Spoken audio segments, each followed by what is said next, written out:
Muito bem, esse é o bloco número 5 e nós estamos tratando desde o bloco anterior das chamadas dicas finais, né, que são essas dicas de entorno, né, da matéria princípio da legalidade. E agora nós vamos falar sobre o tema da medida provisória e o princípio da legalidade. No ano 2001, nós tivemos a publicação de uma emenda constitucional, a de número 32, e essa emenda ela alterou um artigo da Constituição e o fez substancialmente, que foi o artigo 62. O artigo 62, ele tinha poucos parágrafos, se eu não me engano era parágrafo único na época, né? E hoje o 62, fruto da emenda 32, tem mais de 10 parágrafos, tratando do fenômeno normativo da medida provisória. E você que estuda direito constitucional vai enfrentar o artigo 62 e vai conhecer todas as particularidades da medida provisória. Para nós, em direito tributário, qual é a importância desse tema? A pergunta que não quer calar. Pode uma medida provisória criar e aumentar tributo no Brasil? Essa é a pergunta. E ela vem no momento muito oportuno da nossa aula. Porque a medida provisória é um ato normativo de competência do Poder Executivo. Então, quando eu pergunto se medida provisória pode criar tributo, eu estou perguntando, em outras palavras, qual é o espaço de atuação do Executivo na nossa matéria. E você já sabe qual é o espaço. Quer recapitular? Executivo atua no ambiente de extrafiscalidade, são 6 tributos que nós decoramos, e Executivo atua numa atualização de base de cálculo. Nada mais. O resto é só lei. Tudo em homenagem à segurança jurídica, ao consentimento popular e, por que não dizer, à história da tributação, que é multissecular, mormente no plano da legalidade, porque estamos falando do século XIII, com a primeira Constituição inglesa, chamada Magna Carta Libertatum. Então, agora nós vamos ter que refletir. Antes da reflexão, todavia, eu vou lhes dar o veredito. Esse veredito, ele não foi construído apenas no plano jurisprudencial. Ele também foi construído no plano constitucional. Então você vai abrir a jurisprudência e vai encontrar a conclusão que eu irei apresentar e vai abrir a nossa Constituição e também irá encontrá-la. E qual é a conclusão? Surpreendente. A medida provisória pode sim criar e aumentar tributo no Brasil. No plano jurisprudencial, essa fala é irretocável. O STF, mesmo antes da emenda 32, em 2001, já aceitava que medida provisória pudesse criar e aumentar tributo no Brasil. Eu trouxe até uma emenda aqui, que você vai ver a possibilidade de medida provisória criar e aumentar contribuições. Isso antes de 2001. E aí, naquele momento de elaboração da emenda 32, o poder constituinte derivado se sentiu à vontade para levar essa ideia à Constituição. Só que no momento da lapidação da norma, o texto não foi exatamente esse, criar e aumentar tributo. Ficou como? É possível a medida provisória criar e aumentar impostos no Brasil.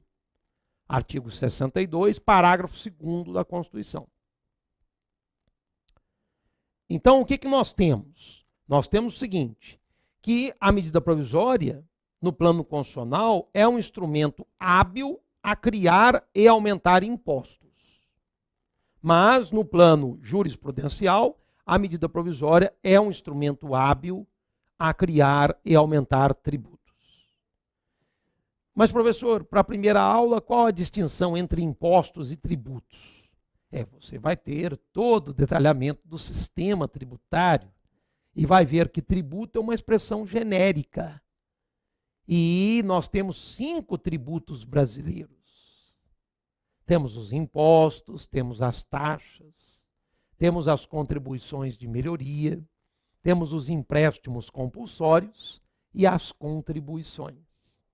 Desse modo, nós temos assim disciplinado na Constituição algo e, diferentemente, o tratamento veio na jurisprudência.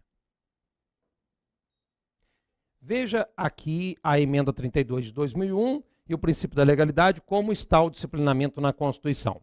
62, parágrafo 2º. Medida provisória que implique em instituição ou majoração de impostos, exceto os previstos nos artigos tais, só produzirá efeitos no exercício financeiro seguinte, se houver sido convertida em lei até o último dia daquele em que foi editada. Você tem que tomar muito cuidado, porque este artigo ele trata do princípio da legalidade e do princípio da anterioridade, que é a próxima aula nossa. O começo dele é legalidade, ó. Medida provisória que implique em instituição ou majoração de impostos. Até aqui é legalidade. A partir daqui, você não tem que entender na aula de hoje. A partir daqui, tudo isso é anterioridade, porque diz com o momento da produção de efeitos da medida provisória. Você vai aprender na aula de anterioridade, tá? Por hora, comigo, na aula número 1, legalidade, você tem que aprender o quê? Que medida provisória pode sim criar e aumentar impostos no Brasil. E aí eu trago aqui uma situação visual para vocês. Ó. Não obstante as críticas que são feitas ao dispositivo constitucional, temos que aceitar como válidas as assertivas. Ó. Pode ser aumentado o imposto de renda por medida provisória? Resposta, sim. Pode ser aumentado o ITR por medida provisória? Resposta, sim. Né? Quer dizer, não tem como você dizer a resposta não. Está escrito na Constituição que pode ter um aumento de imposto por medida provisória. Então, qual é o dilema? E não tem outro nome para isso. O dilema é que até agora nós tínhamos construído um edifício muito sólido na nossa aula.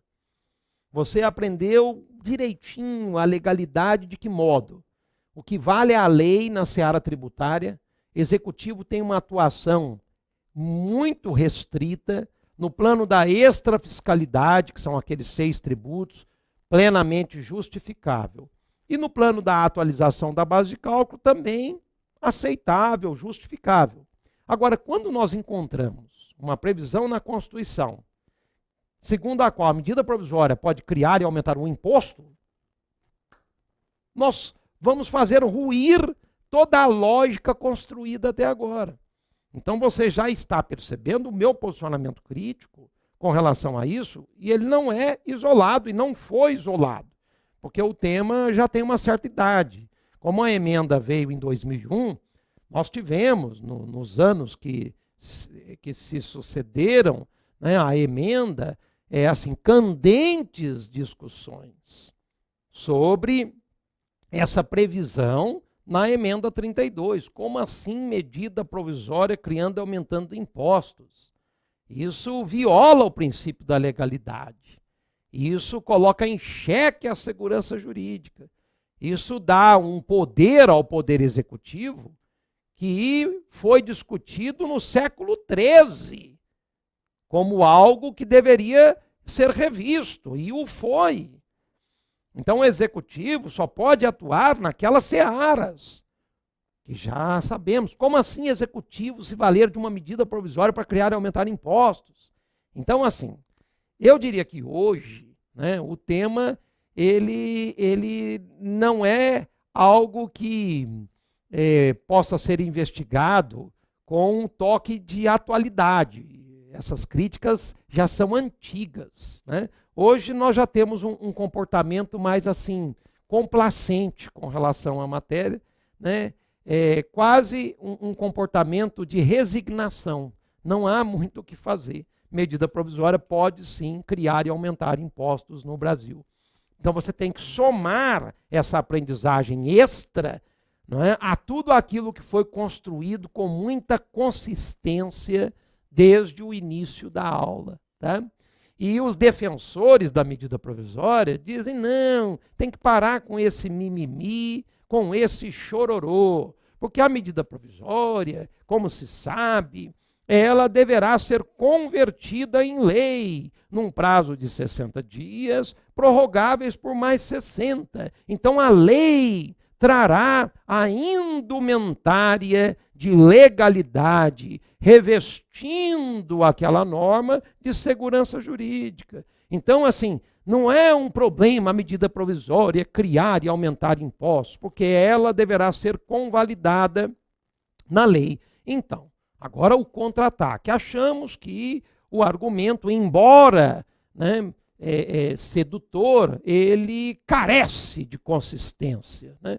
Porque, como vocês verificarão no estudo do princípio da anterioridade versus medida provisória, há que se ponderar esse tipo de constatação, porque muitas vezes a medida provisória ela nasce, e mesmo sabendo todos nós que ela não tem força de lei, a jurisprudência considerou diferentemente, que no plano do direito tributário ela já pode provocar os seus efeitos, né, na relação jurídico-tributária. Então, essa questão de convalidar em lei, ela é muito mais retórica do que pragmática. Razão pela qual hoje nós verificamos na Constituição um poder desmedido que se deu ao Executivo quando assim estipulou a emenda 32, permitindo que medida provisória viesse a criar e a aumentar impostos no Brasil. Eu trouxe aqui uma jurisprudência, ó, vamos virar o slide, ó, veja a jurisprudência, vou virar. A emenda 32, o princípio da legalidade. Lá embaixo, note o vermelhinho, ó, é uma emenda de 99, quer dizer, antes da emenda 32. E você já vai notar aqui a permissão que se deu à medida provisória à época. Ó. A medida provisória, tendo força de lei, é instrumento idôneo para instituir e modificar tributos e contribuições sociais. Tá? Então veja que antes da emenda o STF já chancelava a possibilidade de medida provisória criar contribuições e aumentar contribuições no Brasil. Tem um aspecto aqui muito curioso, os constitucionalistas adoram conversar sobre isso, nós, em tributário, conversamos, eu trago no meu manual para os meus alunos que prestam também concurso, mas é um aspecto que é apenas de incremento na nossa aula. O STF e a medida provisória na órbita tributária não federal. O STF na ADI 425, de Tocantins, relatoria do ministro Maurício Correia, julgamento lá em 2002, né, ratificou a possibilidade anteriormente acolhida na medida cautelar aí 812-9, né, também de relatoria do ministro Moreira Alves, de 93, externando que podem os Estados-membros editar medidas provisórias em face do princípio da simetria, obedecidas às regras básicas do processo legislativo no âmbito da União. Portanto, para o STF, o eventual óbice ou limitação imposta às unidades federadas para a edição de medidas provisórias constitui forma de restrição não prevista no vigente sistema constitucional pátrio. Né? Em outras palavras, né, uma pergunta capciosa, pode um Estado-membro editar uma medida provisória na seara tributária? O STF entende que sim. Porque quando olhamos para a medida provisória, nós tendemos a achar que seria um campo de atuação reservado à União. Mas pelo princípio da simetria, nada obsta aos Estados membros editarem medidas provisórias, desde que se respeite, né, pelo princípio da simetria, respeitem aquelas normas estipuladas pela União no campo versado. Né? E esse é um tema que eu disse que deve incrementar a nossa aula e está aí no slide para você. Daqui a pouquinho eu vou apresentar os livros e o manual, e vocês vão ver todos esses temas ali detalhados, tá? Bom, agora nós vamos dar início a uma discussão que vai entrar também no último bloco, que é a diferença entre lei tributária e legislação tributária. Então vamos começar a leitura. Ao longo dos artigos do CTN, será possível encontrar a expressão legislação tributária em variadas circunstâncias. Então pode me olhar, vamos bater um papo aqui sobre isso. Você saberia me dizer a distinção entre lei tributária e legislação tributária? É uma pergunta capciosa. Por quê? Porque, como eu disse, nós abrimos o CTN e encontramos em várias passagens a palavra lei. E em tantas outras, a expressão legislação tributária. E você há de convir que as duas expressões, lei tributária e legislação tributária, dizem com a aula de hoje. Você não está estudando o princípio da legalidade? Então, a pergunta já impactante. Distinga lei tributária de legislação tributária. Ou ainda, o que é legislação tributária? Ou ainda, para que serve a lei tributária e para que serve a legislação tributária? Então é um momento oportuno para nós enfrentarmos essa discussão e até lhes digo que ela pode ser solucionada no livro de Direito Tributário, no capítulo Fontes do Direito Tributário. Ali você vai ter o tratamento das fontes formais, principais e secundárias, e ao tratar das fontes formais, você vai enfrentar esse dilema, esse confronto entre lei e legislação tributária. Tá joia? Então, o que nós temos? O artigo 96 do CTN, que traz contornos sobre o conceito da expressão, está assim expresso. A expressão legislação tributária compreende as leis, os tratados e as convenções internacionais, os decretos e as normas complementares, que versem no todo ou em parte sobre tributos e relações jurídicas a eles pertinentes. Essa é a cópia do 96 do CTN. Então nós não estamos à cata do conceito de legislação tributária. Você abre o 96 do CTN e lá vem a expressão legislação tributária entre aspas. Entre aspas. E o legislador fala, olha, legislação tributária é isso aqui, viu? Então vamos reler, ó. Olha o 96. A expressão legislação tributária compreende as leis, os tratados e convenções internacionais, os decretos e as normas complementares que versem no todo ou em parte sobre tributos e relações jurídicas a eles pertinentes. Então, você já está vendo que no pacote chamado legislação tributária, nós temos alguns itens. E esses itens são leis, só foi dito o nome leis. Você vai ter que interpretar o que é isso, leis. Tratados e convenções, aqui já temos uma certa segurança na delimitação conceitual, né? Decretos, igual segurança. Normas complementares. Aí você precisa saber. O que são normas complementares?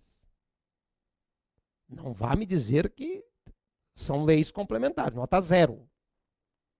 Normas complementares não tem nada a ver com lei complementar. Nossa, professor, então, nesse pacote eu fiquei na dúvida, na expressão leis e na expressão normas complementares. Sim. Agora, antes do fechamento desse bloco, a expressão leis, você vai ver que ela é uma expressão a mais abrangente possível. Aqui dentro estão lei ordinária, lei complementar, lei delegada, Constituição Federal, que é a lei das leis. Emendas à Constituição. Então, quando você leu leis, você está lendo o quê? Leis em sentido amplo. Aí você pega todo esse conjunto, esse arcabouço normativo, que foi resumido pela palavrinha leis, soma com tratados e convenções, soma com decretos e finaliza com normas complementares, que você vai aprender comigo no começo do último bloco. As normas complementares são as fontes formais secundárias. Elas incluem desde uma portaria até um convênio celebrado entre a União, Estado, município e Distrito Federal. Então, qual é a conclusão a que chegamos neste fim do penúltimo bloco? Poxa vida, legislação tributária, ó, vou fazer o gesto, você vai entender. Ó. Legislação tributária é o quê? É toda a dogmática jurídica pertinente ao direito tributário. É tudo. Então, no escritório eu trabalho com o quê? Com legislação tributária. O juiz trabalha com o quê? Para ele sentenciar. Legislação tributária, tudo. Leis, tratados de convenções, decretos e normas complementares que você vai aprender no comecinho do próximo bloco. Então, a gente nota que ela é uma expressão muito mais abrangente do que a expressão lei. Então, eu termino esse bloco já com essa distinção elementar. Ó. Qual que é a diferença entre lei e lei tributária e legislação tributária? Opa, legislação tributária é muito mais abrangente que lei. Aliás, legislação tributária contempla as leis. E no capítulo Fontes do Direito Tributário, você poderá detalhar no nosso manual, que eu vou mostrar os livros agora no último bloco, você vai ver o seguinte, que a legislação tributária, ela representa as fontes formais do direito tributário. Aí nós temos as fontes formais principais, que são os 3 primeiros nominhos aqui, leis, tratados e convenções e decretos, e nós temos as fontes formais secundárias, que são as normas complementares. Então, quando você olha para esse artigo 96, ó, você está vendo aí a expressão legislação tributária, sim, mas você está vendo a matéria chamada fontes formais do direito tributário. Vamos fazer uma pausa, voltaremos em instantes para o derradeiro bloco da nossa aula inaugural do nosso curso de pós em Direito Tributário. Até já já.